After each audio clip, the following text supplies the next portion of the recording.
जी खास કરીને વાત એ કરીએ તો ગઈકાલે સ્ટેટમાંથી જે સ્ટેટના કન્સલ્ટન્ટ કહી શકાય એવા ડૉક્ટર કમલેશ ઉપાધ્યાય સાહેબ છે એમણે પીડી હોસ્પિટલના સુપરિન્ટેન્ડન્ટ આપણે પીડી હોસ્પિટલના બાળ વોર્ડ મેડિસિન ડિપાર્ટમેન્ટ અને તમામ જે સંલગ્ન ડિપાર્ટમેન્ટ છે એમની આ ઉપરાંત મુખ્ય જિલ્લા આરોગ્ય અધિકારીને અમારી આરએમસીની સંયુક્ત બેઠક કરીને હાલ જે છે એ ચાંદીપુરા વાયરસની રાજકોટ જિલ્લાની જે સમીક્ષાનું આયોજન કર્યું હતું. આ ઉપરાંત ખાસ કરીને ટર્શરી લેવલ એટલે કે બાળકોની હોસ્પિટલ જે છે એમાં કઈ રીતની સુવિધા ઉપલબ્ધ થાય છે તે બાબતે માનનીય કમલેશ ઉપાધ્યાય સાહેબ દ્વારા રૂબરૂ ઇન્સ્પેક્શન કરીને જરૂરી સુધારા વધારા જે કરવાની સૂચનાઓ જે છે આપવામાં આવી હતી.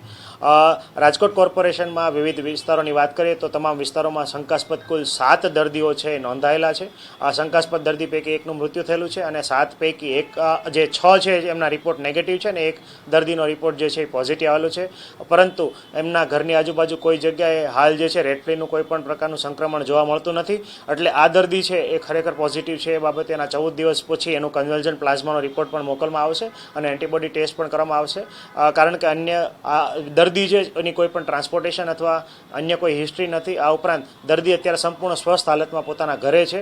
એટલે પ્રથમ દ્રષ્ટિએ જોવા જઈએ તો એમના લક્ષણો પણ એટલા સિરિયસ નહોતા અને દર્દી અત્યારે સંપૂર્ણ સ્વસ્થ છે. આ જોતાં એના રિપોર્ટ જે છે એનું પુનઃ ચકાસણી માટે હાલ જે છે મોકલ છે. આમ કુલ શંકાસ્પદ દર્દી જોવા જઈએ રાજકોટ મહાનગરમાંથી કુલ 7 શંકાસ્પદ દર્દીઓ છે વિવિધ સરકારી એઝ વેલ એઝ પ્રાઇવેટ હોસ્પિટલમાંથી આપણે રિફર કરવામાં આવ્યા હતા. એમાં શંકાસ્પદ એક દર્દીનું જે છે એ મૃત્યુ થયેલું હતું. મોટા મહુવા સાઇટ જે કન્સ્ટ્રક્શન સાઇટ છે ત્યાં 13 વર્ષની બાળકીનું મૃત્યુ થયું હતું. એનો રિપોર્ટ જે છે આપણને નેગેટિવ આવેલો છે.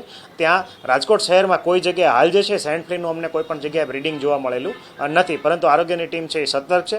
રાજકોટ શહેરમાં તમામ જેટલા કાચા મકાનો છે આ ઉપરાંત શાળા કોલેજો છે શાળા અને આંગણવાડીની આજુબાજુ છે મેલેથિયન પાવડરની ડસ્ટિંગની કામગીરી કરવામાં આવે છે.